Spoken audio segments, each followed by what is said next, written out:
हम कुछ डेफिनेशंस करेंगे, इनको बेटा अच्छी तरह याद करना है, एमसीक्यूज़ के पॉइंट ऑफ व्यू से भी बहुत इंपॉर्टेंट है और थ्योरी के पेपर में भी आ जाती हैं। हम किसी भी ऑब्जेक्ट पे जब स्ट्रेस अप्लाई करते हैं, फोर्स अप्लाई करते हैं, तो हम कहते हैं कि ये object under the state of stress है। अब इस स्ट्रेस को और स्ट्रेन को हमने मेनली डिफाइन करना है।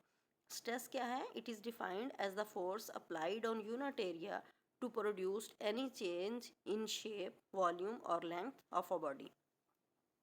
और इसको हम सिग्मा से रिप्रेजेंट करते हैं, यानी जब आपने किसी भी ऑब्जेक्ट पे फोर्स अप्लाई की यूनिट एरिया के लिहाज से और उसकी वजह से उसकी शेप में चेंज आ जाए, उसके वॉल्यूम में चेंज आ जाए या उसकी लेंथ में चेंज आ जाए, तो उसको हम कहेंगे स्ट्रेस। और मैथमेटिकली इसको लिखते हैं हम force divided by area. Stress is equal to force over area.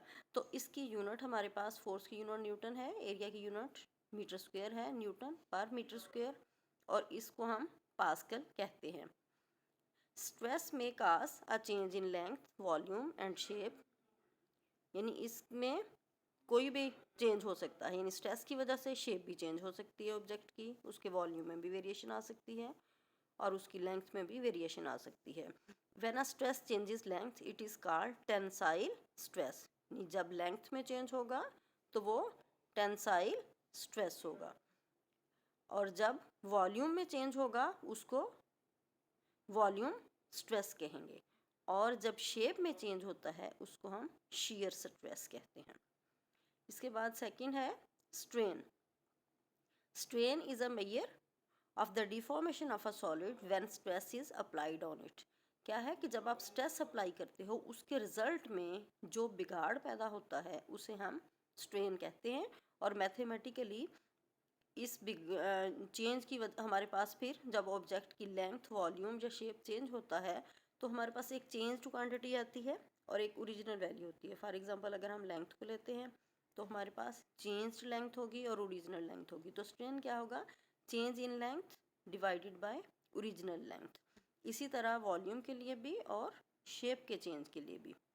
Since strain is ratio of length it is dimensionless and therefore has no unit, यानी लेंथ को लेंथ से ही डिवाइड कर रहे हैं।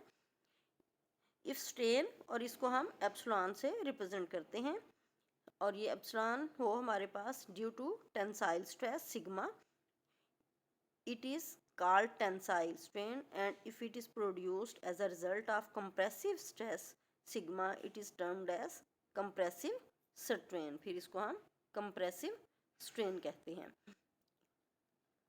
In case when the applied stress changes the volume, the change in volume per unit original volume is known as volumetric strain, और इसको हम लिखते हैं delta v over v not. No referring to the figure 17.3c, इधर आ जाए, ये आपके पास तीनों फिगर्स हैं, स्टेप बाय स्टेप इनको देखते हैं।